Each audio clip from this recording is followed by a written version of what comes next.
Do the trashy pulp novels of the world have anything to offer? Are bestsellers all they're hyped up to be? The Terrible Book Club explores whether or not you really can judge a book by its cover or its ridiculous synopsis. If you've ever seen a book and thought, ugh, who's reading this? We probably are.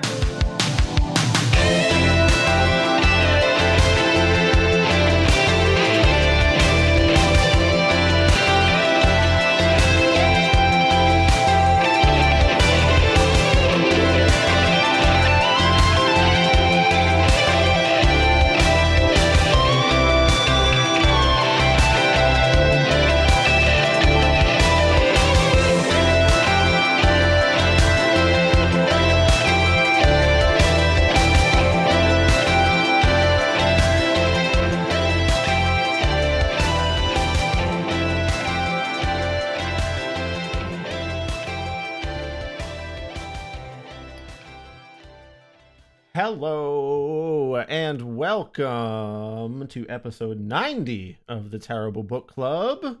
I am Chris. This is Paris. Hello. This is Dee. Hi. And this is Ken. Howdy.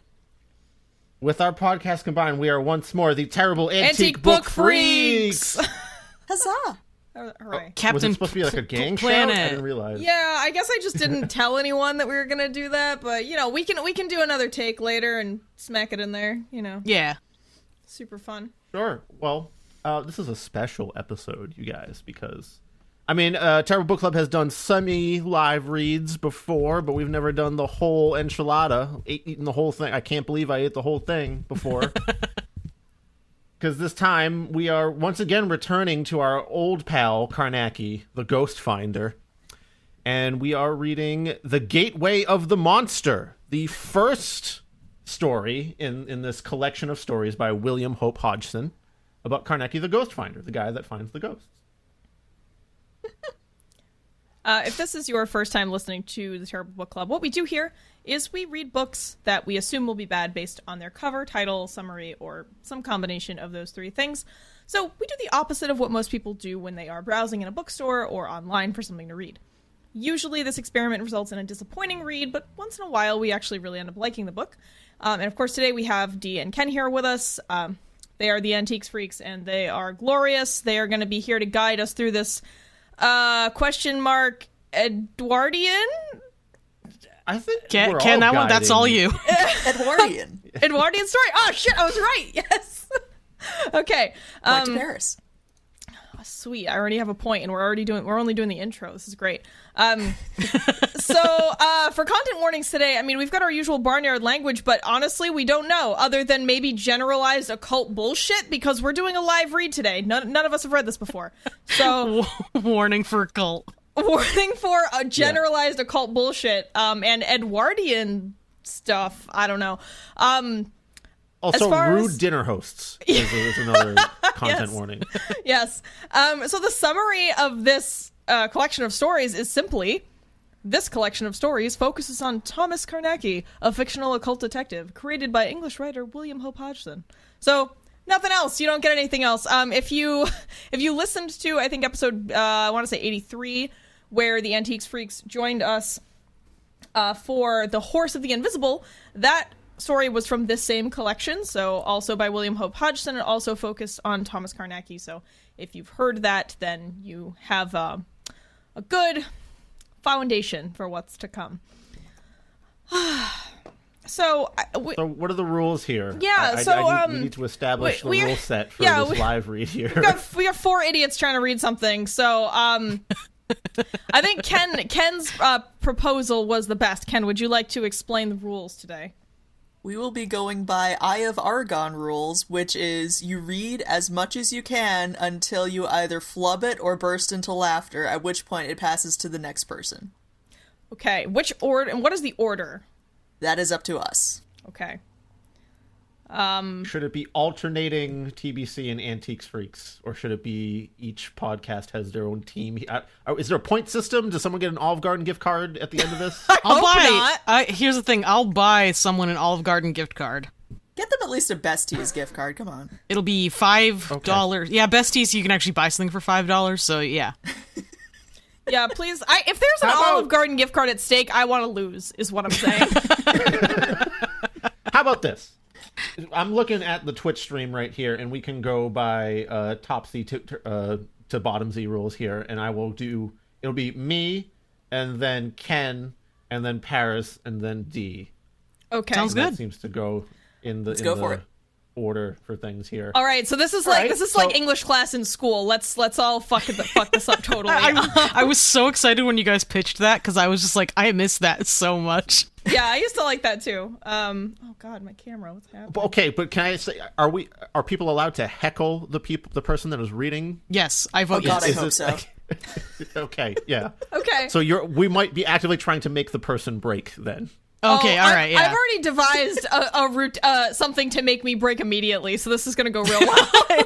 Yeah, my right. plan is actually to read Carnacki, and then I'm gonna break. Yeah. Sounds about right. All right, I guess I've put myself in the hot seat first, everyone. So get your beverage of choice, get comfy, and settle My in My beverage of choice today, it's covered by a koozie, but let's show the people. It is Pomegranate State from Night Shift Brewing. Nice. It's a very, very pleasant pomegranate saison with oats. Damn. All right. Yeah. Well, prepare yourselves for the gateway of the monster. In response to Carnacki's usual card of invitation to have dinner and listen to a story, I arrived promptly at 427 Shane Walk to find the three others who were always invited to these happy little times. There before me, 5 minutes later, Carnacki, Arkwright, Jessup, Taylor, and I were all engaged in the pleasant occupation of dining. And not very pleasant, I guess. You've not been long away this time, I remarked, as I finished my soup, forgetting momentarily Carnacki's dislike of being asked even to skirt the borders of his story until such time as he was ready. Then he would not stint words. That's all, he replied with brevity. And I changed the subject, remarking that I had been buying a new gun, to which piece of news he had given an intelligent nod and a smile which I think showed a genuinely good-humored appreciation of my intentional changing of the conversation. Are you trapped in an awkward dinner conversation? Bring up your gun. I do have a gun, Carnacki. Oh, sorry, you don't want to talk about ghosts? Well, Does I that got count this as gun. a break when I slap my mic? We could make a few new ghosts tonight, Carnacki. What do you say? Can you find Later. this ghost? Blow. Oh, When shit. dinner was finished, Carnacki snugged himself comfortably down in his Just big like chair, that word. along with his pipe, and began his story with very little circumlocution. Lies. Wow. Oh, Absolute lies. Lies and slander. That's already too starting much out. circumlocution. As Dodgson was remarking just now, I've only been away a short time, and for a very good reason, too. I've only been away a short distance. The exact locality, I'm afraid, I must not tell you. God. But it is less than 20 miles from here, though, except for changing a name, that won't spoil the story. And it is a story, too, one of the most extraordinary things I have ever run against. Oh, Carnacki, please don't cut yourself short on my account. Go ahead. I want to know all the details. I received a letter a fortnight ago from a man I must call Anderson, asking for an appointment. I arranged a time, and when he came, I found that he wished me to investigate and see whether I could not clear up a long-standing and too well authenticated case of what he termed haunting. If it's authenticated, why does he gave need you me- for? because He gave me a very full particulars, and finally, as the case seemed to present something unique, I decided to take it up. Well, this guy already 2 proved days ghosts. later, I drove to the house late in the afternoon. I found it a very old place, standing quite alone in its own grounds. Anderson had left a letter with the butler, I found, pleading excuses for his absence, and leaving the whole house at my disposal for my investigation. Oh, he's going to be naked the somewhere. butler... Oh, crap. Wow, Chris, All right. no, I'm going to give a round of applause. That was a really Yeah, that long was read. awesome, yeah. That was great. A rare talent. A All rare right. talent indeed. Ken, you're starting at the butler evidently knew. Oh boy. The butler evidently knew the object of my visit, and I questioned him pretty thoroughly through the... Whoops. And Well, there it goes. I guess I will start with that sentence. Take it away, Paris! Oh god.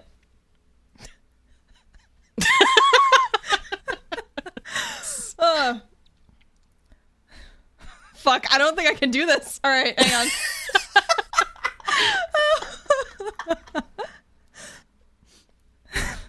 The butler evidently knew the object of my visit, and I questioned him pretty thoroughly during dinner, which I had in a rather lonely state.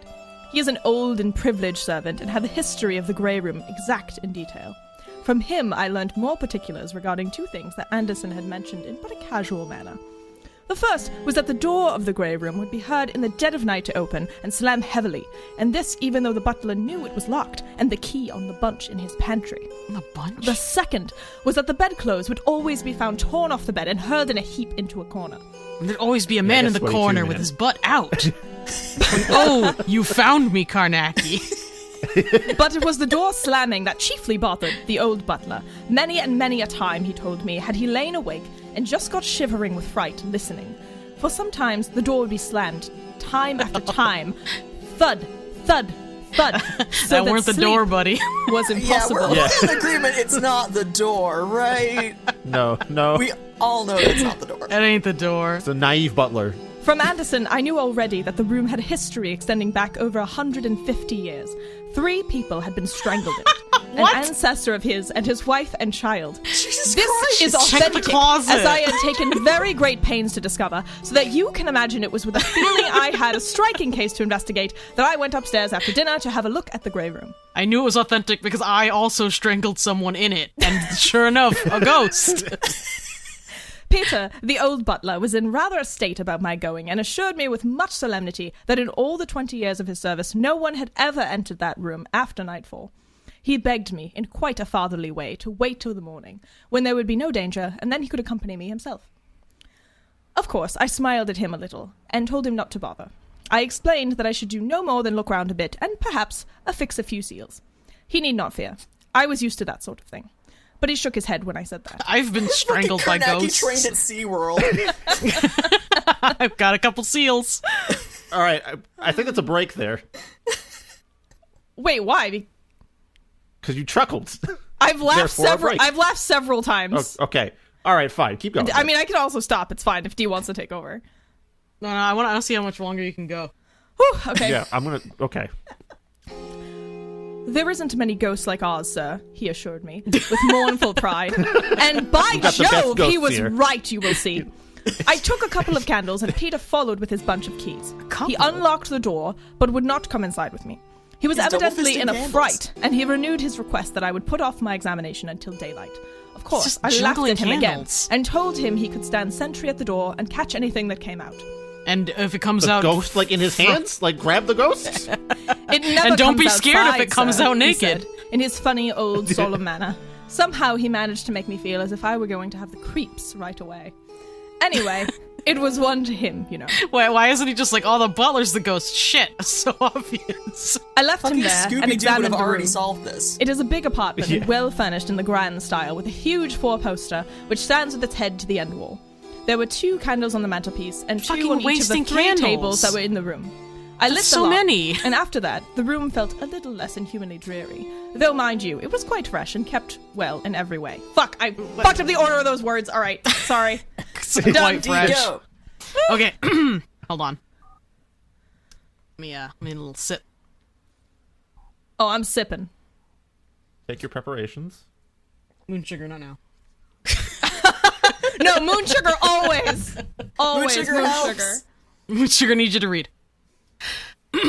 After I had taken a good look around, I see lengths of baby ribbon across the windows, all Just along like the normal walls. things, just fuck is normal baby cool things ribbon? you have in your ghost hunting kit. Baby He ribbon. didn't. He didn't Next. mention that. What is that? Is that made of babies? Is a ribbon made of baby skin? I'm going to Google that right now. Okay, all right. think Are it's we just- Better tiny your ribbon. search history than mine. are we pausing for Ken to Google baby ribbon? Yes, we're pausing for baby Okay. ribbon definition. Christ. Baby ribbon. Google. We must find out what that thing Hey. is. You're gonna love this. There's nothing. Oh. Oh, Okay, so we're going with There's no dried baby explanation. flesh. That's so what we're dried going with. baby skin. Yeah, I'm with it. Great. I sealed lengths of baby ribbon across the windows, along the walls, over the pictures, and over the fireplace because I had skinned many a baby, and the wall closets. All the time, as I worked, the butler stood just without the door, and I could not persuade him to enter, though I jested him a little, as I stretched the gory ribbons and went here and there about my work. Shit. Every now and again, he would say, "You'll excuse me, I'm sure, sir, but I do wish you would come out, sir. I'm fair and quake for Why you." is the butler trying to fuck Carnacki? He's been I this feel whole like we time. all know where that's going, yeah. I guess that would make the story more interesting. I told him he need not wait, but he was loyal enough in his way to what he considered his duty. He said he could not go away and leave me all alone there. He apologized, but made it very clear that I did not realize the danger of the room, and I could see, generally, that he was in a pretty frightened state. All the same, I had to make the room so that I should know if anything material entered it, so I asked him not to bother me unless he really heard or saw something. He was beginning to get on my nerves, and... Alright. All right. Oh, wow. Great job. That was fucking amazing. I wish this butler would stop trying to seduce me. I'm trying to do my ghost finding in here. This fucking butler's You trying to ever have hop that on. happen to you? You're trying to find a ghost and the butler just won't stop making eyes Look, at man, you I'm the a whole time. ghost Friday night. finder, not a dick finder. You got the profession wrong. If that's what you're looking for, you gotta hire someone else. I'm a ghost finder, but the dick finds me. Ooh. Oh, you know what? If this was an HBO show, that would absolutely be the tagline. Oh, God. Okay. I'll take it from there. We're Yeah. rotating around Sorry, a bit in a before we circle here. begin, I'm just imagining the butler, like, putting a handkerchief over his dick and being like, ooh, find this ghost. Oh, no! Spooky ghost. Ooh. Brilliant plan. Brilliant. Well, yeah, okay, I get it, because it looks like a ghost, because... Yes, Okay. it would be very All right, I'm going to start from that same sentence. Alright, yeah. He was beginning to get on my nerves, and the feel of the room was bad enough, without making it any nasty. Ooh, nasty For butler. a time further, I worked, stretching ribbons across the floor and sealing them, so that the merest touch would have broken them, or anyone to venture into the room in the dark with the intention of playing the fool. All this had taken me far longer than I had anticipated. And suddenly I heard a clock strike 11. I had taken off my coat soon after commencing work. Now, however, as I had practically made an end of all that I intended to do, I walked across to the settee and picked it up. Put I on was the in the act chair. of getting into it. Wait. When the So old he's just butler's picking voice- up a fucking Wait, couch and getting inside it? Wait, I picked up the couch and got into it. What the fuck is happening? Wait. Oh, yeah, that's a little weird. Is he I gonna, walked across to like, pick cut it it up. open and crawl inside of it? Is he doing like an anime move where he like flipped it in the air and then like jumped and sat in it and he's like, "Oh, the settee, you are already sat." All right, please. I was in the act of getting into it when the old butler's voice, he had not said a word for the last hour, came sharp and frightened. "Come out, sir, quick! There's something going to happen." Jove, but I pants. jumped. And then, in the same moment, one of the candles on the table to the left went out. Now, whether it was the wind or what, I do not know, but just for a moment, I was enough startled to make a run for the door, though I am glad to Coward. say that I pulled it up before I reached it. I simply could not bunk out, with the butler standing there, after having, as it were, read him a sort of lesson on being brave, you know. So I just turned right round, picked up the 2 candles off the mantelpiece, and walked across to the table near the bed. Well, I saw nothing. I blew out the candle that was still alight, and then I went to those on the 2 tables and blew them out. Then, outside of the door, the old man called again. "Oh, sir, do be told. Do be told." What? What is that? All right, Ken, what does that mean? I don't know. I've never encountered this sentence construction before in my life. Great. Good. The expert here has never seen Oh, this before. great, yeah, he I'm has so no idea. sorry. No, I'm not. That's not a slight against you. It's a slight against the text. What the fuck is this book? It sounds like something that's gonna enter drag vernacular, pretty sure. Yeah, I'm pretty do sure my be drag queen told. friends have told me do be told. "All right, Peter," I said, and by Jove, my voice was not as steady as I should have liked. I made for the door and had a bit of work not to start running. I took some thundering long strides, as you can imagine. Near the door, I had a sudden feeling that there was a cold wind in the room. It was almost as if the window had been suddenly opened a little. I got to the door, and the old butler gave back a step, in a sort of instinctive way. "Color the candles, Peter," I said, pretty sharply, and shoved them into his hands. I turned and Flame side caught the down. handle What the fuck? and slammed the door shut with a crash. Somehow, do you know, as I did so, I thought I felt something pull back on it, but it must have been only fancy. Quite the I turned the fancy key door. in the lock, and then again double locking the door. Is that a thing? I felt With two I felt locks. easier then, and set to and sealed the door. In addition, I put my card over the keyhole and sealed it there. What? After which I pocketed the key and went downstairs with Peter, who was nervous and silent, leading the way. Real Poor old quick, is he beggar. just gluing shit down all over the room? I guess. Does he have just like a little bottle of Gorilla Glue in his kit? Yeah, his business card over the keyhole, definitely gonna keep those ghosts out. You know, that piece of paper, that thin card stock, just... Yep. What so if the secure. ghost is watch? I really like that. He's like, don't worry, I have done this before. I'm not scared of no ghosts. And then, like, he jumps, a candle flickers, and you Grand Mal freak out. Carnacki is very relatable. He also just seems to have had an armful of candles this entire time. You don't? Listen, guys, I mean, like, we see how Shaggy reacts in Scooby-Doo, and he solves mysteries all the time. That's true. So This is true. you just gotta, sometimes you gotta zoinks out of there. Anyway, continuing. Poor old beggar. It had not struck me until that moment that he had been enduring a considerable strain during the last 2 or 3 hours. He has been 2 or 3 nonstop saying, hours? "Hey, dude, I'm super scared and under a strain, and I wish we weren't doing this for 2 or 3 hours." I didn't realize. Oh my god. About midnight, I went to bed. My room lay at the end of the corridor upon which opens the door of the grey room. I counted the doors between it and mine and found that 5 rooms lay between. And I am sure you can understand that I was not sorry. What? I refuse to apologize for these 5 rooms. All 5 rooms, they can just go to bed without me saying sorry. I'm not gonna say it. Then, just as I was beginning to undress, an Ah. idea came to me. I called the I butler. took my candle and sealing wax And dripped it all sealed over the my- doors and sealed the doors of all 5 rooms. If any door slammed in the night, I should know just He which one. really is gluing everything fucking shut. Yes, Like, yes. try to get through this, you idiot ghost. I returned to my room and locked the door, and went to bed. I was waked suddenly from a deep sleep by a loud crash somewhere out in the passage. I sat up in bed and listened, but heard nothing. Then I lit my candle. And my I was other in the candle. very active... And My other lighting- candle. Oh, shit. Okay, you got me. Sorry. All right, Ken, you're up. You're on... Fuck, which I lit candle my are we candle. on? Yeah.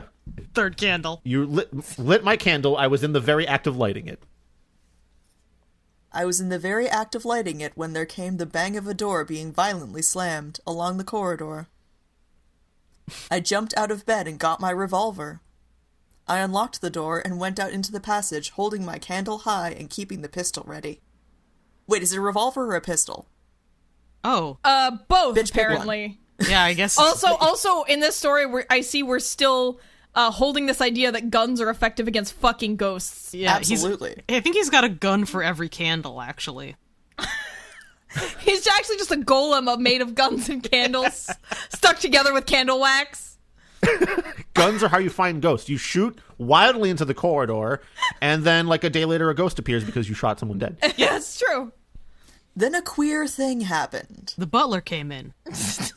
I could not go a step toward the grey room. You all know that I am not really a cowardly chap. No, I don't know any disagree. such I thing. disagree. I've gone into too many cases connected with ghostly things to be accused of that. But I tell you, I funked it. Simply funked it. Just like any blessed kid. Oh, he funked it. He funked Carnacki funked it. He simply funked it. Oh, fuck. Oh shit, he broke it that way. You think he was doing like the floss dance from the Fortnite? Absolutely. It's There like, was what ho? something Sorry, what? What ho? And the ho is the butler. Ah, yes, I see. There was something precious unholy in the air that night. I ran back into my bedroom and shut and locked the door. Not a coward. Then I sat on the bed all night and listened to the dismal thudding of a door up the corridor. You know, like a brave person would do. The sound seemed to echo through all the house. That's scary. Someone should go investigate that, I thought. Wait, Carnacki stayed up all night listening to people fuck is what I'm hearing here? That is absolutely what happened. The butler got bored and went and found someone else. Yeah. Daylight came at last, and I washed and dressed. The door had not slammed for about an hour, and I was getting back my nerve again. I felt ashamed of myself, though in some ways it was silly, for when you're meddling with that sort of thing, your nerve is bound to go sometimes. Yeah, like And you just immediately. And you just have to sit quiet and call yourself a coward until daylight. Well, yep. Sometimes it is more than just cowardice, I fancy. Sometimes it's I little believe- bitch boy shit. I believe at times it is something warning you and fighting for you. But all the same, I always feel mean and miserable after a time like that. When the day came properly, I opened my door, and keeping my revolver handy, went quietly along the passage. I had Y'all to better pass- have fucking breakfast ready, or shit's about to get Swear wild. to fucking God, Butler. I had to pass the head of the stairs along the way, and who should I see coming up but the old butler, carrying a cup of coffee. I heard you, sir. I heard you. Please don't shoot. He had merely tucked his nightshirt into his trousers, and he had an old pair of carpet slippers on. Oh, Really painting a my. word picture there, huh? Oh, my, Mr. Carnacki. I didn't dress. Did you hear the banging all night? Did you hear that? I wondered if you heard it. Hello, Peter, I said, feeling suddenly cheerful, for I was as glad as any lost child to have a live human being close to me. Where are you off to with the refreshments? The old man gave a start and slopped some of the coffee. God, what an idiot. He stared up at me, and I could see that he looked white and done up. What? What? You just said He he was looked. all He looked. done up. You He's just all said he he had his looked. makeup. You were just saying that he looked not done up. Like he looked all ruffled, right? This butler on fleek. Apparently he was looking sickening. He came on up the stairs and held out the little tray to me. I'm very thankful indeed, sir, to see you safe and well, he said. I feared one time you might risk going into the grey room, sir. I've lain awake all night with the sound of the door. The door is a with character capital now. D. Yeah. The door has now entered the cast. And when it came light, I thought I'd make you a cup of coffee. I knew you would want to look at the seals, and somehow it seems safer if there's two, sir. I hope they didn't throw too many balls on their nose in the night. I was gonna say, you never know when the seals are gonna turn blackfish. Dude, yeah. Ooh. Peter, I said, you're a brick. What? You're a brick. Big and brown and square. House. You're Yo, mate. We will not forget that he's funking it. Yes, at all yeah. times. Yes. He is funking it, yes. He simply funked it. Oh. This is very thoughtful of you. And I drank the coffee. Come along, I told him and handed him back the tray. I'm going to have a look at what the brutes have been up to. I simply hadn't the pluck to in the night. Yeah, yeah. No cowardice here. I'm very thankful, sir, he replied. Flesh and blood can do nothing, sir, against devils, and that's what's in the grey room after dark. I examined the seals on all the doors as I went along, and found them right. But when I got to the grey room, the seal was broken, though the card over the keyhole was untouched. I used better glue on that. I ripped it off and unlocked the door and went in, rather cautiously as you can imagine, but the whole room was empty of anything to frighten one, and there was heaps of light. I examined all my seals, and not a single one was disturbed. They clapped merrily as I examined them. I'm just picturing him holding out little ink blot tests to the seals How do you to see feel? how disturbed they are. To see if they're down with the sickness. Wow. Oh wow. The old butler had followed me in, and suddenly he called out, "The bedclothes, sir!" Oh, they're all rumpled. Oh, like someone was just rolling around in them. I ran up to the bed and looked over, and surely they were lying in the corner to the left of the bed. Jove! You can imagine how queer I felt. Well, bet I can. Something had been in the room. I stared for a while, from the bed to the clothes on the floor. I had a feeling that I did not want to touch either. Old Peter, though, did not seem to be affected that way. He went over to the bed coverings and was going to pick them up, as doubtless he had done every day these 20 years back, but I stopped him. I wanted nothing touched until Least I of finished all my me. examination. This I must have spent a full hour over, and then I let Peter straighten up the bed, after which we went out and I locked the door, for the room was getting on my nerves. Everything's been annoying him lately. No.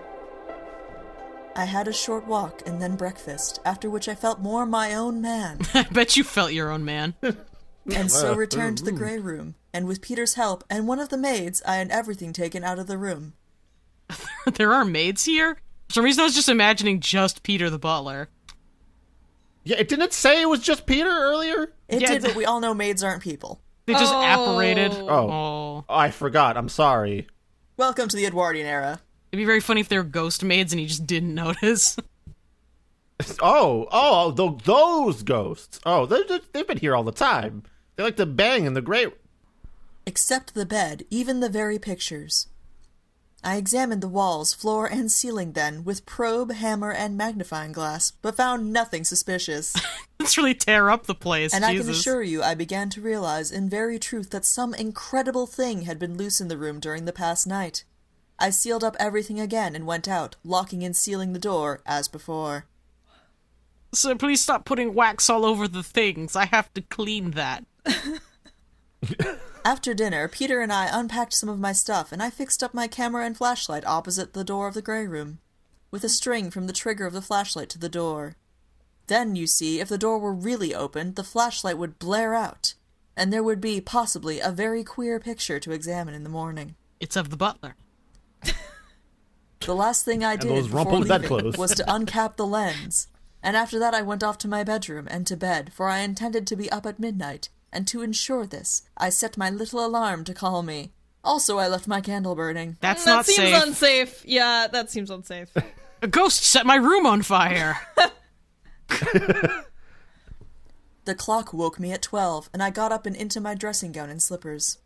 I shoved my revolver into my right side pocket. You know, like they teach you to do at the gun range. And then my pistol into my left. Bang, bang. Yes. And opened my door. Then I lit my dark room lamp and withdrew the slide so that it would give a clear light. I carried it up the corridor about 30 feet and put it down on the floor with the open side away from me, so that it would show anything that might approach along the dark passage. Then I went back and sat in the doorway of my room with my revolver handy, staring up the passage toward the place where I knew my camera stood outside the door of the grey room. Wait, guys, we're in a corridor, and he's about to shoot into it to find the ghost. Just shoot the corridor. Just exactly like the horse one. If anyone dares to walk in the corridor, even the butler probably, Butler they're gonna get blasted. Yeah. Listen, if that camera tries fucking anything, Carnacki's ready. I should think I had watched for about an hour and a half when suddenly I heard a faint noise away up the corridor. Sounded like feet. I was immediately conscious of a queer prickling sensation about the back of my head, and my hands began to sweat a little. Knees weak, palms spaghetti. I was really horny.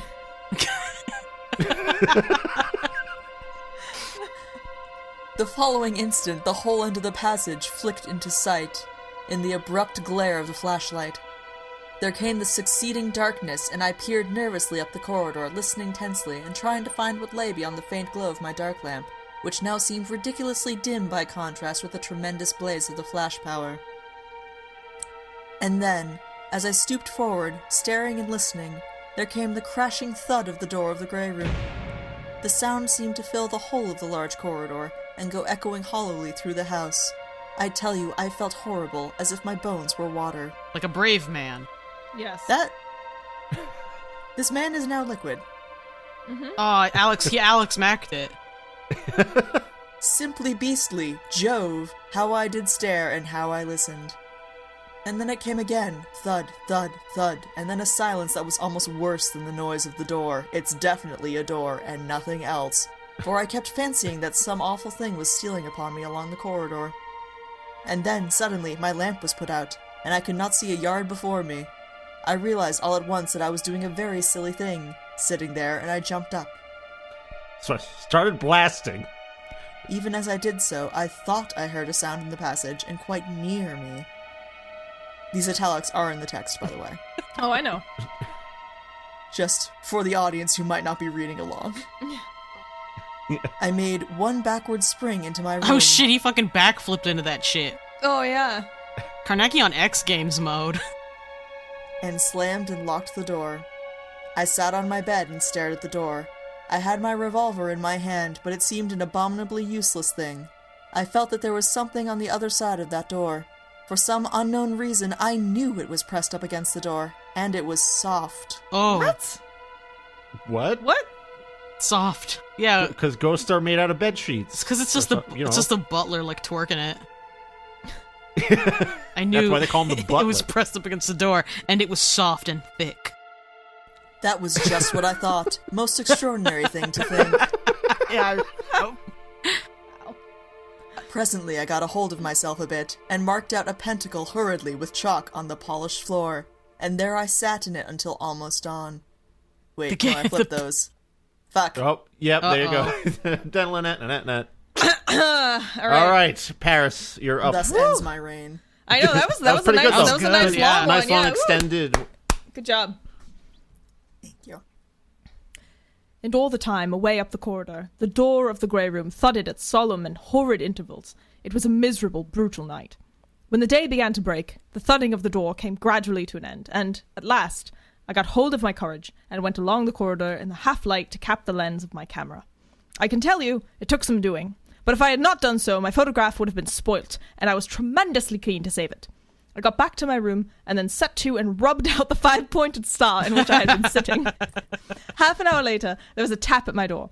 It was Peter with my coffee. When I had drunk it, we both went along to the grey room.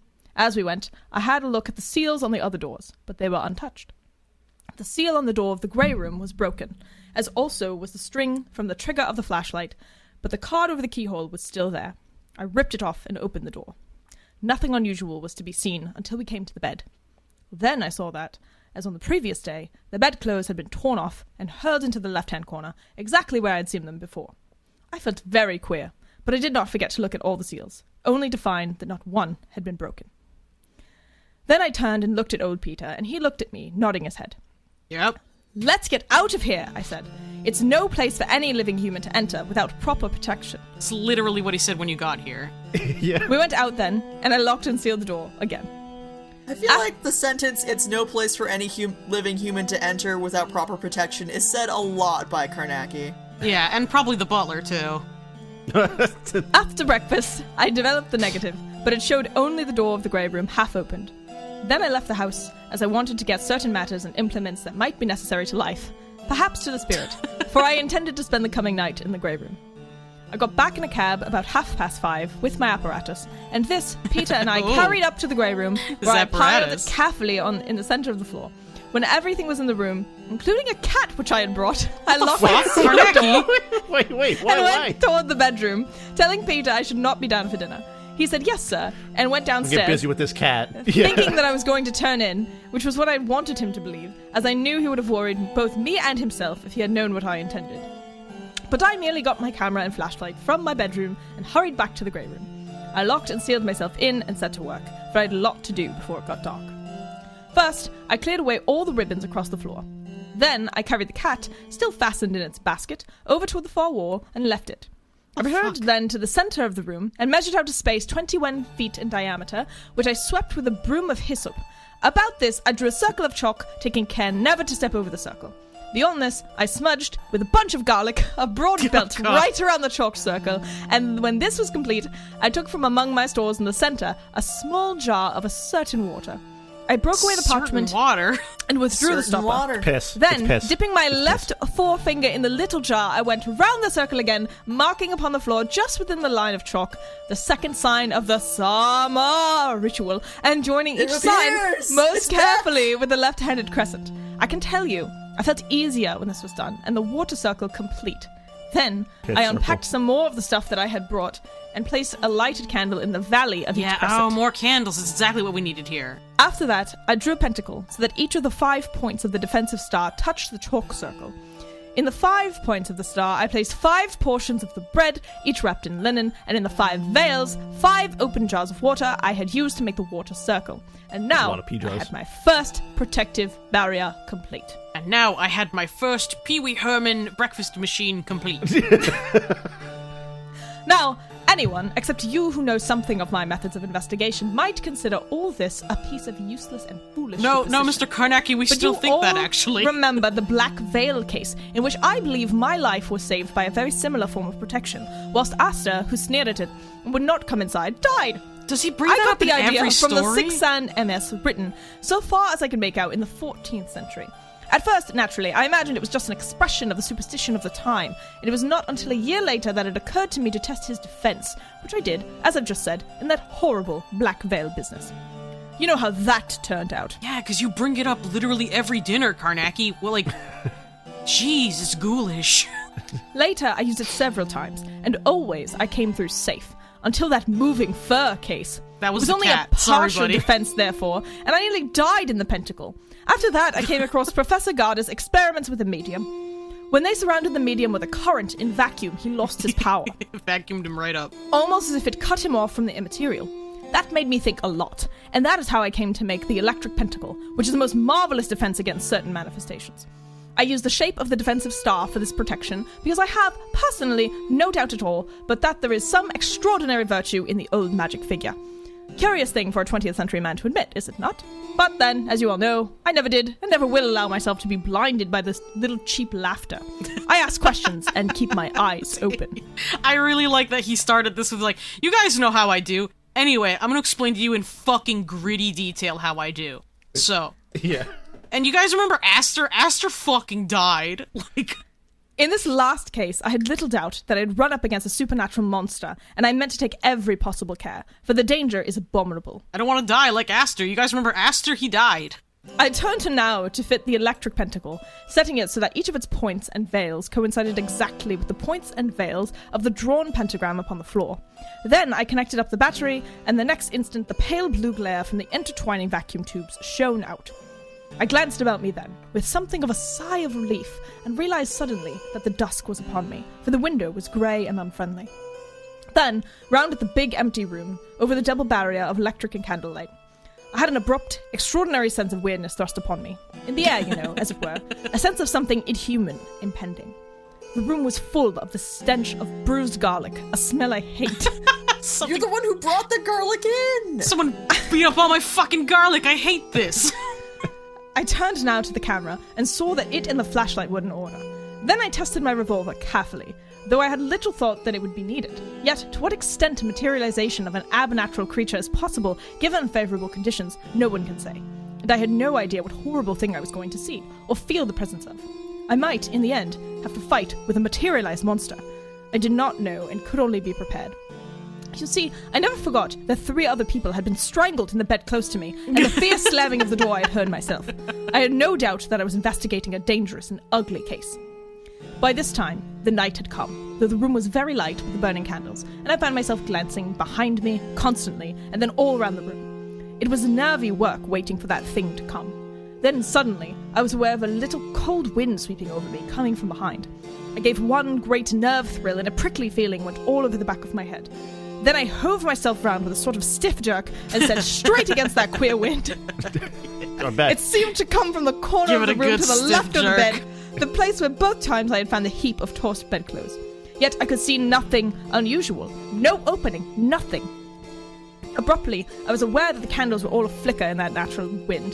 You mean after you twirled like a dervish? I believe I just squatted there and stared in a horribly frightened wooden way for some minutes. I shall never be able to tell you... No, damn it! Fuck! I fucked Yep, it up. there it Alright, is. sorry. I shall never be able to let you know. All right. D. I shall never be able to let you know how disgustingly horrible it was sitting in that vile, cold wind. And then, flick, flick, flick, all the candles round the outer barrier went out, and there was I, locked and sealed in that room, spinning endlessly and still not sure why my candles were flickering, with no light beyond the weakish blue glare of the electric pentacle. A time of abominable tenseness passed, and still that wind blew upon me, and then suddenly I knew that something stirred in the corner to the left of the bed. I was made conscious of it, rather by some inward, unused sense than by either sight or sound, for the pale, short-radius glare of the pentacle gave but a very poor light for seeing by. Yet, as I stared, something began slowly to grow upon my sight. A moving boy. shadow, a little darker than the surrounding shadows. I lost the thing amid the vagueness, and for a moment or two I glanced swiftly from side to side with a fresh, new sense of impending danger. Then my attention was directed to the bed. All the coverings were being drawn steadily off, with a hateful, stealthy sort of motion. I heard the slow, dragging slither of the clothes. What were they, but I slightly could wet? see Like nothing of the... just damp. Just really damp. It was his palms. They got all sweaty. Yeah. All that horniness, horny sweat palms. I could see nothing of the thing that pulled. I was aware in a funny, subconscious, introspective, adverb fashion that the creep had come upon me. Yet, that I was cooler mentally than I had been for some minutes. Sufficiently so to cool. feel that my hands were sweating coldly, and to shift my revolver, half-consciously, whilst I rubbed my right hand dry upon my knee. All of this is important to tell you for the story, though never, for an instant, taking my gaze or my attention away from those moving clothes. The faint noises from the bed ceased once, and there was a most intense silence, with the only sound of the blood beating in my head. Oh, Yet oh, oh, did I fuck I think, it? yeah. Oh, yep, Beating. yep. It was beating. All right, the Chris, sound of the you're blood up. beat. I got beat-blooded. Yeah. Bloody beats. Anyway. Yet, immediately afterward, I heard upon... Crap. I immediately funked it. I funked it immediately. Wow, okay. Simply on to Ken. funked it. I simply funked it, everybody. It's not upon, it's again. Alright, I guess that means Ken, you're immediately up. Wow. Yet, immediately afterward, I heard again the slurring of the bedclothes being dragged off the bed. No cause for that kind of language, bedclothes. Yeah. In the midst of my nervous tension, I remembered the camera and reached round for it, but without looking away from the bed. And then, you know, all in a moment, the whole of the bed coverings were torn off with extraordinary violence. And I heard the flump they made as they were hurled into the corner. Is this the first literary instance of flump? Yes. Like, what is this? Flump. Ugh. Also, I would never associate the word flump with something terrifying. Yeah, It's just silly. The horrifying flump of the bedclothes. There was a time of absolute quietness then for perhaps a couple of minutes, and you can imagine how horrible I felt. The bedclothes had been thrown with such savageness. Till they flumped. And then again, the brutal unnaturalness of the thing that had just been done before me. Nothing more unnatural than stripping bedclothes. Yeah, I think it's just some tossed bedclothes. It's fine. It's not that brutal. I haven't heard any death metal about bedclothes being thrown. The brutal flump they made as they were hurled. Brutal flumping. Abruptly, over by the door, I heard a faint noise, a sort of crickling sound, and then a pitter or two upon the floor. Someone pittered on the floor. Those jars that he brought in. A great nervous thrill swept over me, seeming to run up my spine and over the back of my head, for the seal that secured the door had just been broken. Something was there. I could not see the door. At least, I mean to say that it was impossible to say how much I actually saw, and how much my imagination supplied. From here I will begin lying. This is your warning. I made it out only as a continuation of the grey walls, and then it seemed to me that something dark and indistinct moved and wavered there among the shadows. Abruptly, I was aware that the door was opening, and with an effort I reached again for my camera. But before I could aim it at the door... Wait, nope. Nope. There's no at I there. Nope. There it is. inserted Fuck it. it. Sorry, I somehow am Choked. Where the fuck are we? Were you paying attention? Oh, I Pat? see it. I see it. Okay. No, I am. It's really hard to stare at this wall of text. That's what books So, are, Paris. That's what books are. Do we though. want? Do we want me to start that whole sentence or just that clause? Start the clause. Yeah. Okay. But before I could aim it at the door, was slammed with a terrific crash that filled the whole room with a sort of hollow thunder. I jumped like a frightened child. There seemed such a power behind the noise, as though a vast, wanton force were out. Can you understand? As if some force had awakened. The door was not touched again, but directly afterward, I heard the basket in which the cat lay creak. I tell you, I fairly prinkled all along my back. Once you pop, you can't Yeah, stop that. chips everywhere. Don't eat in bed, dude. I knew that I was going to learn definitely whether whatever was abroad was dangerous to life. From the cat, there arose suddenly a hideous caterwaul that ceased abruptly. Then, too late, I snapped off the flashlight. In the great glare, I saw that the basket had been overturned and the lid was wrenched open, My Pringles! with the cat lying half in and half out upon the floor. I saw nothing else, but I was full of the knowledge that I was in the presence of some being or thing that had power to destroy. So this guy is just like, oh my god, a terrible power, because it like kind of shoved the cat out of its basket a little bit. During the next 2 or 3 minutes, there was an odd, noticeable quietness in the room, and fuck! I already fucked up. I said must instead of much. I'm sorry. You got it. We all funk it sometimes, Paris. Simply funked it. And you much remember I was half blinded for the time because of the flashlight, so that the whole place seemed to be pitchy dark just beyond the shine of the pentacle. I thought you said bitchy dark. Oh no. I tell you, it was most horrible. I just knelt there in the star and whirled round, trying to see whether anything was coming at me. My power of sight came gradually, and I got a little hold of myself, and abruptly, I saw the thing I was looking for, close to the water circle. It was big and indistinct, and wavered curiously, as though the shadow of a vast spider hung suspended in the air, just beyond the barrier. It passed swiftly round the circle, and seemed to probe ever toward me, but only to draw back with extraordinary, jerky movements, as might a living person if they touched the hot bar of a grate. Round and round it moved, and round I turned. Then, just opposite to one of the veils in the pentacles, it seemed to pause, as though preliminary to a tremendous effort.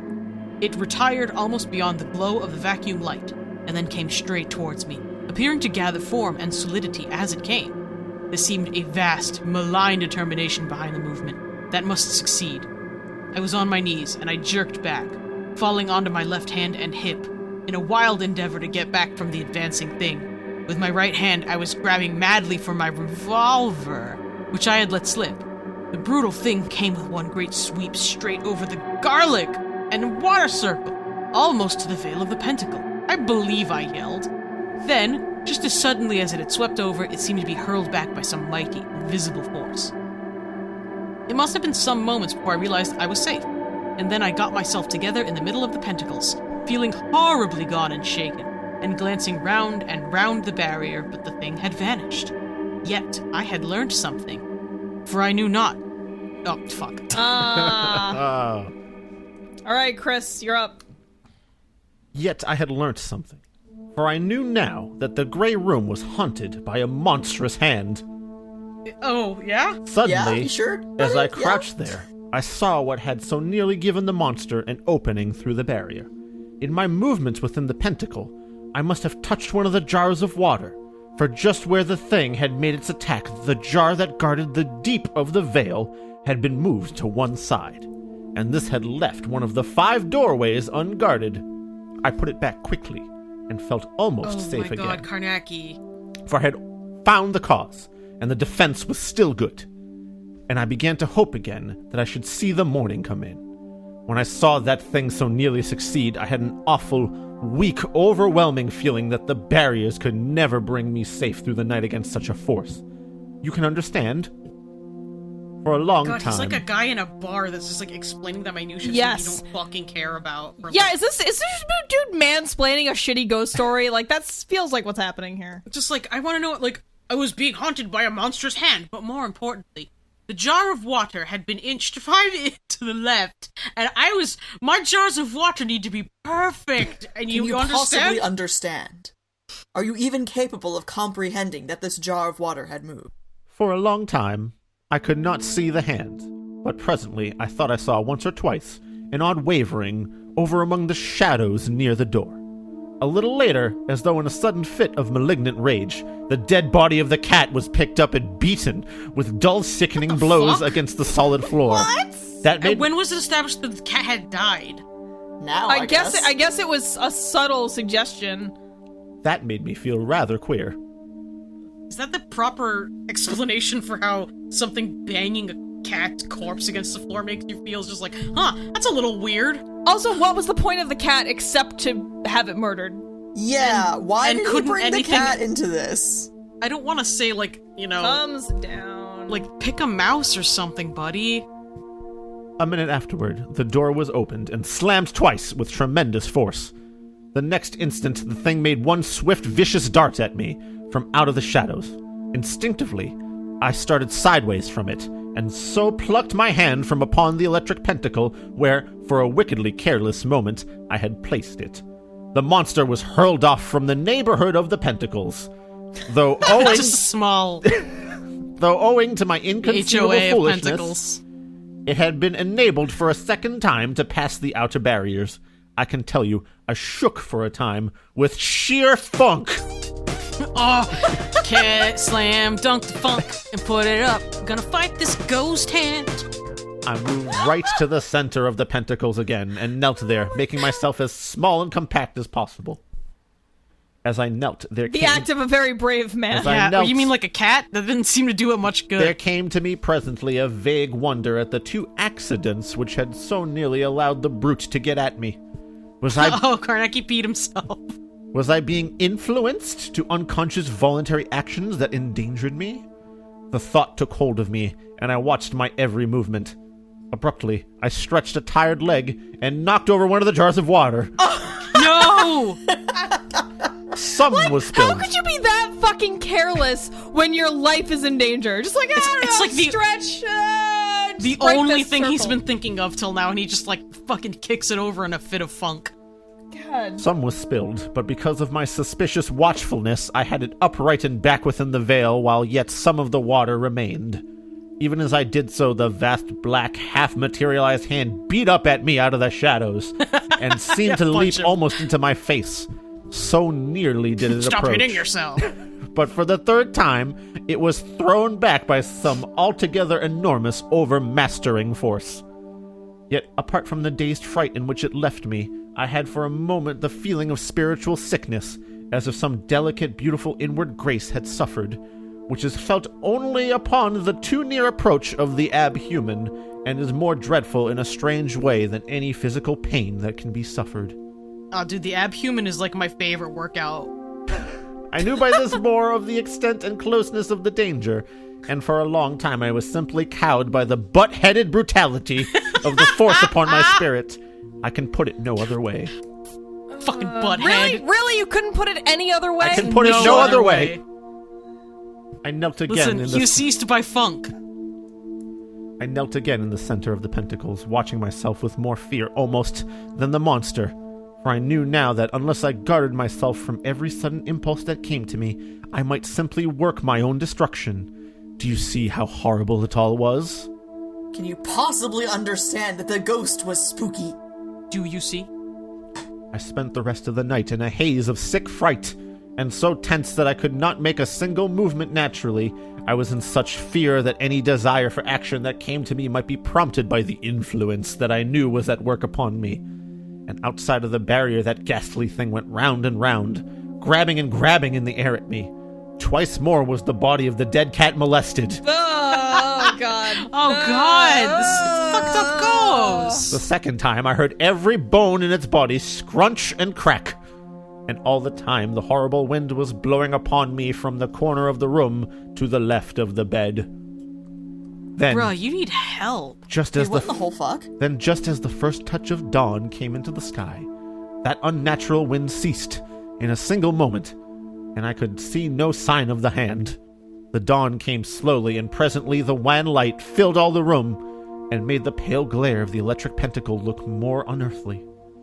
Yet it was not until the day had fully come that I made any attempt to leave the barrier, for I did not know but that there was some method abroad in the sudden stopping of that wind to entice me from the pentacles.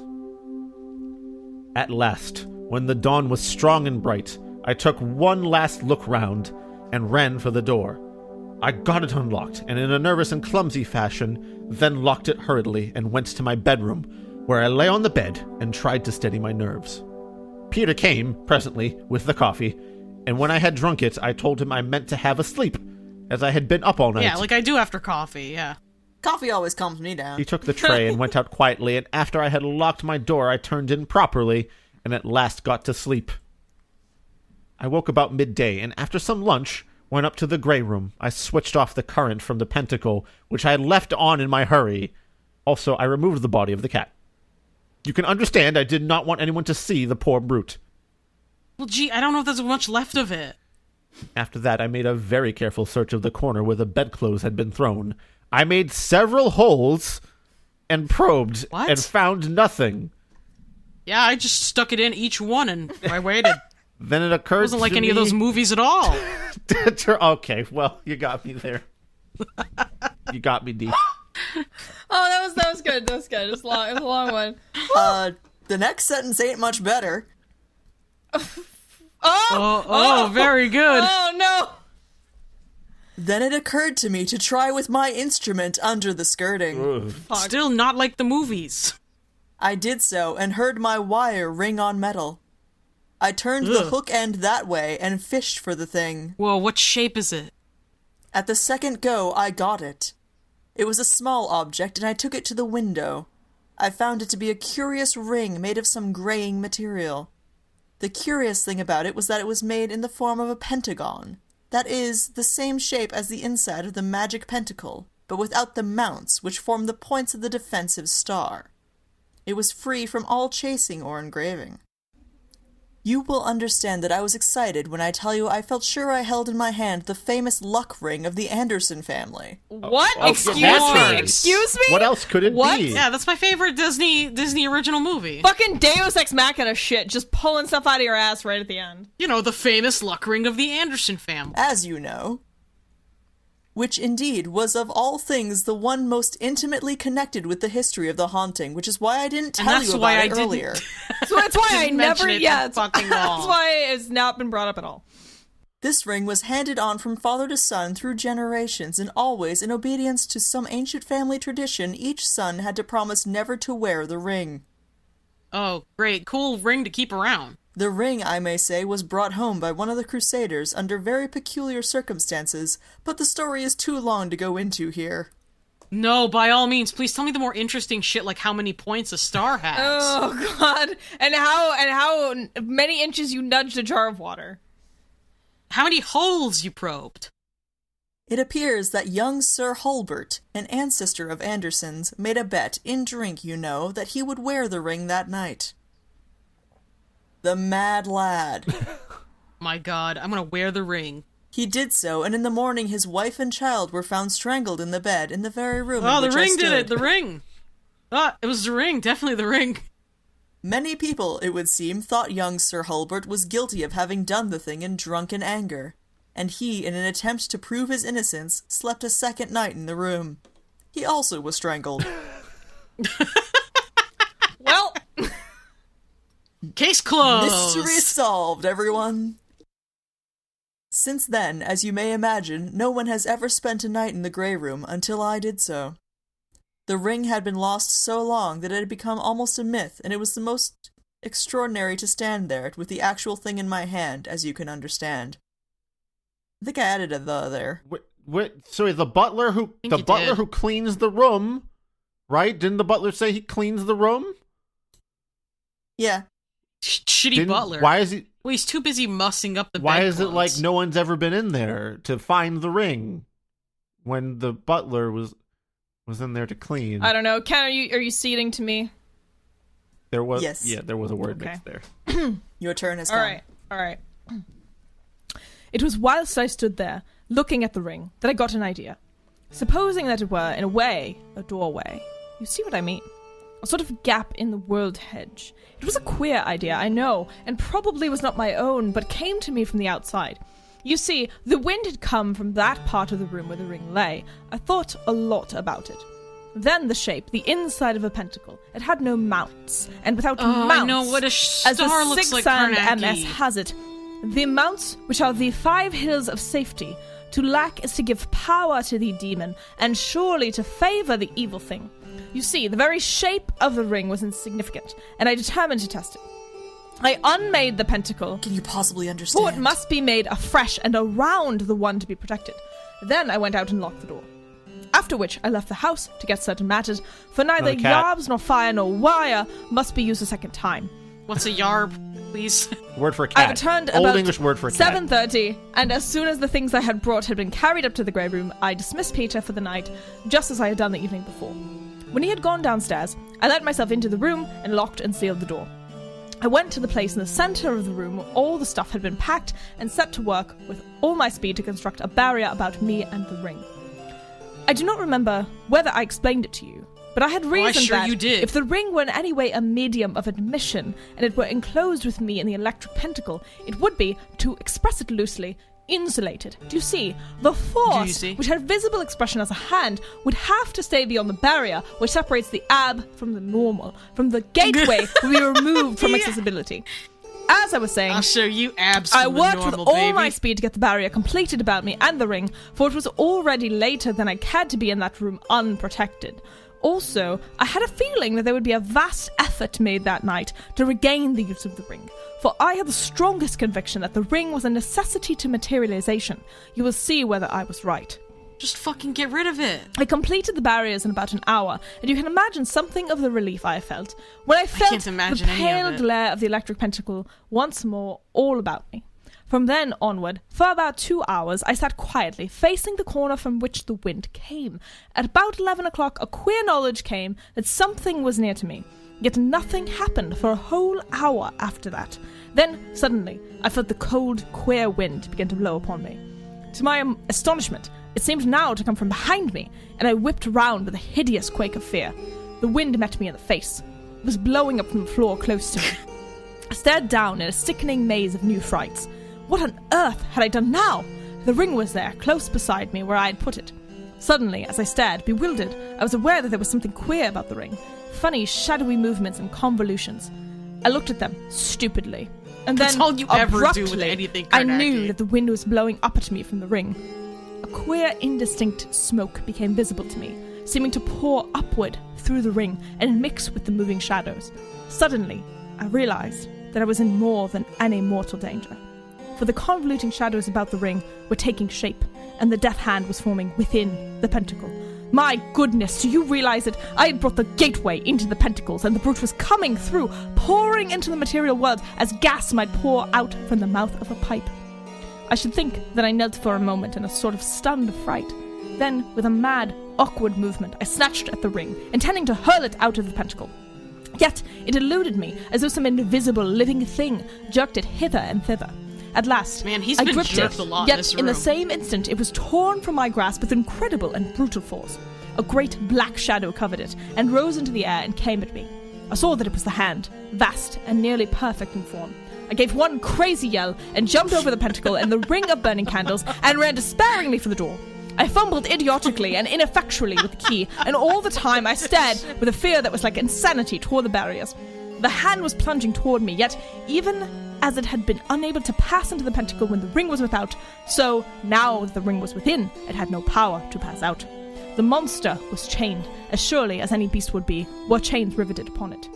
I know what chained is like. Thank you, Carnacki. Yes. Even then, Possibly understand a chain. I got a flash of this knowledge, but I was too utterly shaken with fright to reason, and the instant I managed to get the key turned, I sprang into the passage and slammed the door with a crash. I locked it and got to my room somehow, for I was trembling so that I could hardly stand, as you can imagine.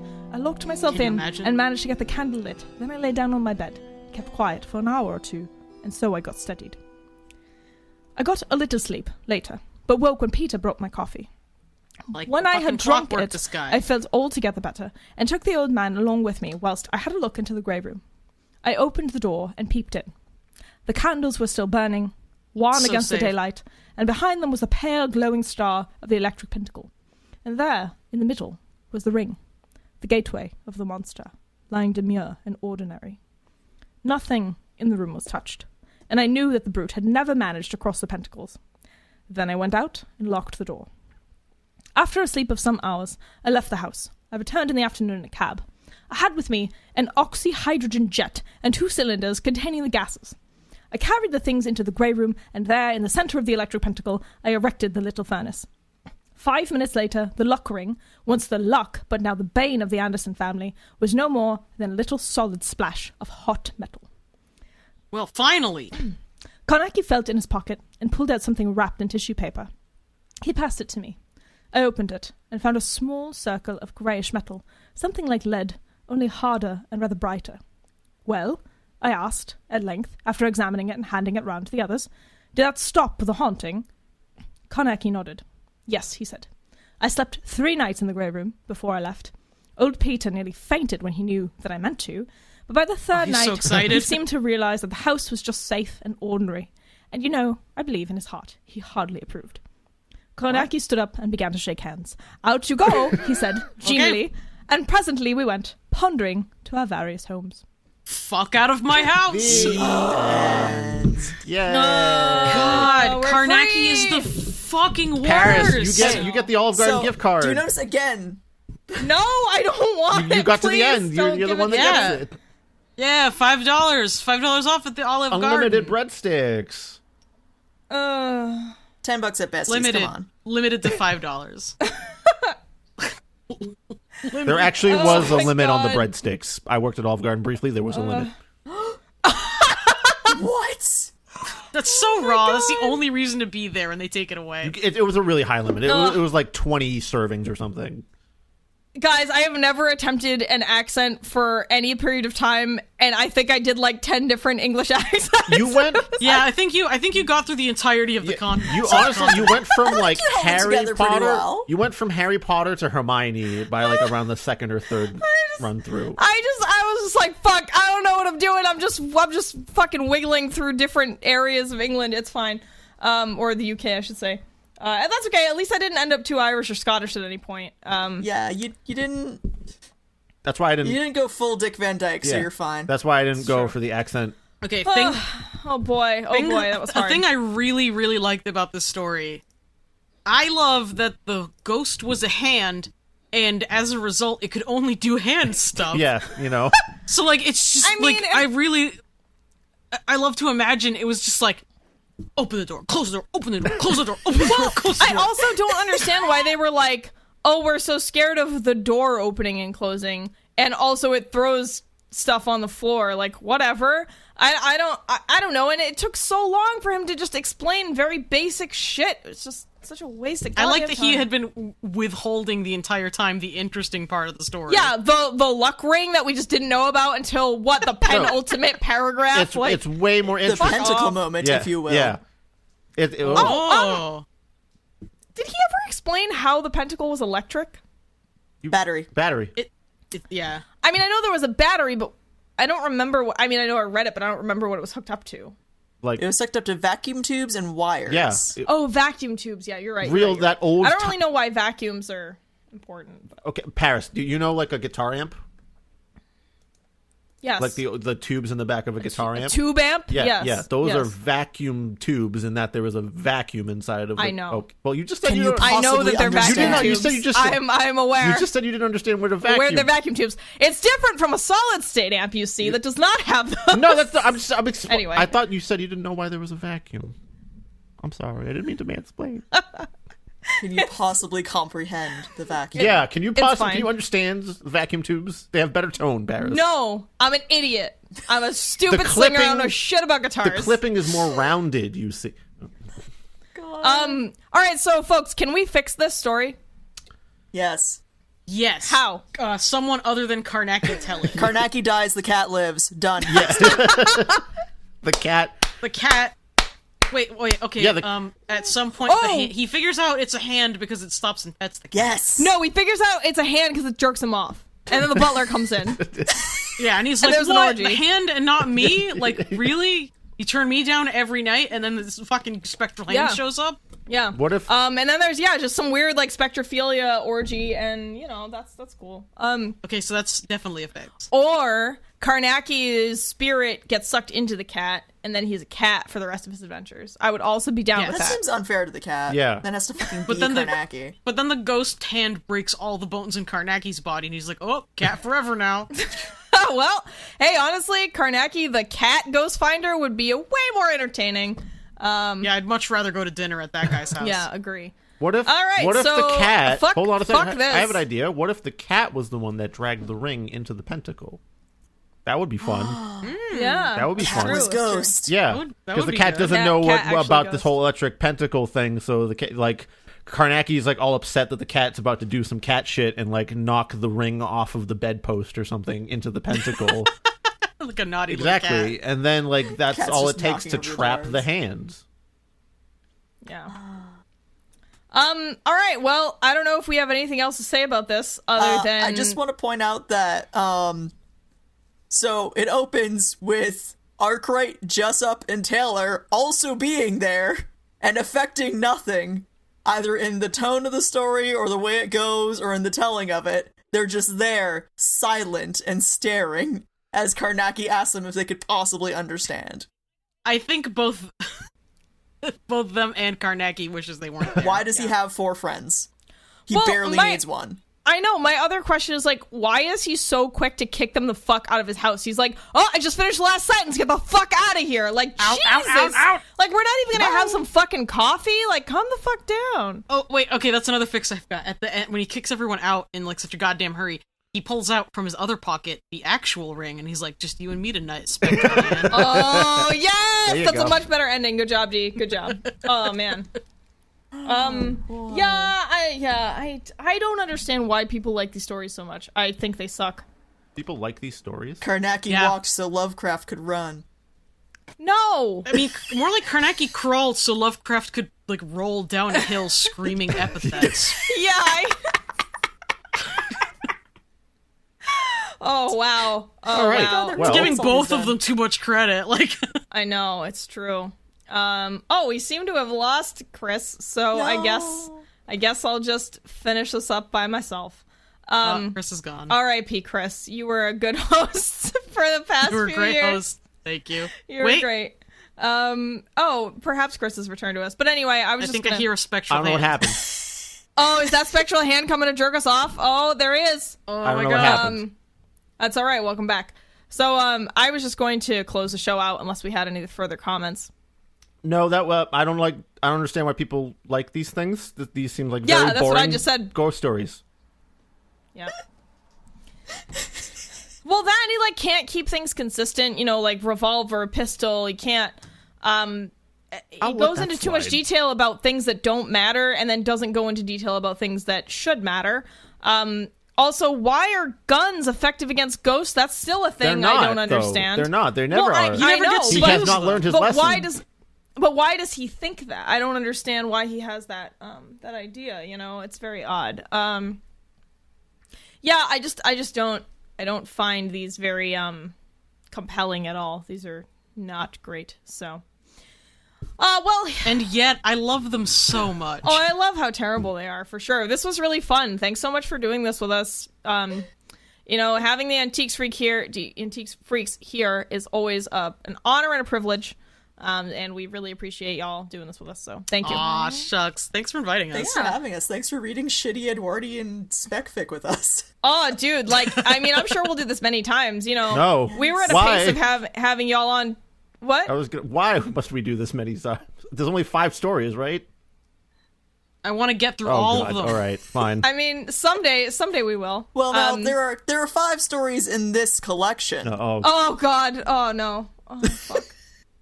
What did you sign us up for, Paris? No, we can't.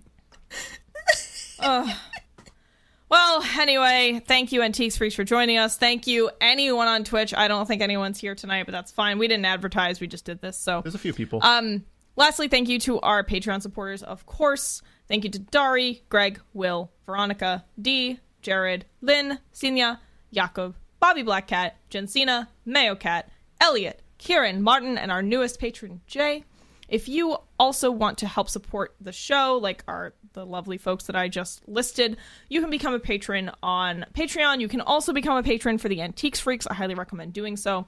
Another thing I highly recommend is joining the Antiques Freaks Friends Facebook group. I'm a member, and it's very fun. Additionally, you can subscribe to our shows on whatever platform you choose, specifically YouTube for us here at Terrible Book Club, or perhaps iTunes, Podbean, Podchaser, whatever. You can share our shows. You can also rate and review them, again, on any app that you see fit. If you want to contact us here at TBC, you can find us on Instagram, Facebook, Twitter, Goodreads, or you can send an email to terriblebookclub@gmail.com. Freaky Antiquies, where can folks find you and talk to you? You can email us directly at antiquesfreakspodcast@gmail.com. Or hit up the aforementioned Facebook group, Antiques Freaks Friends. Look at y'all, so streamlined. We just got shit everywhere, but y'all are great. Just like, only two options. Like, we tried other things and they all suck really bad. Yeah, actually, I can confirm. That's true. Well, I hope y'all are doing okay out there. It's been pretty hot up here in New England where we all are. But otherwise, things are continuing. That's about all things I sure can. are the world happening. keeps Yeah. spinning, Paris. Existing. Things sure are existing. And with that, No matter how much I wish it would stop. and with that, I think we'll leave you for this evening. We leave you tender listeners. Watch out for spectral hands. Fair. Oh, Reservoir. Yeah, Spectral claps. don't get jerked off by a spectral hand. Don't get tempted by spectral ass cheeks. Have a great night. Bye, Paris. No promises.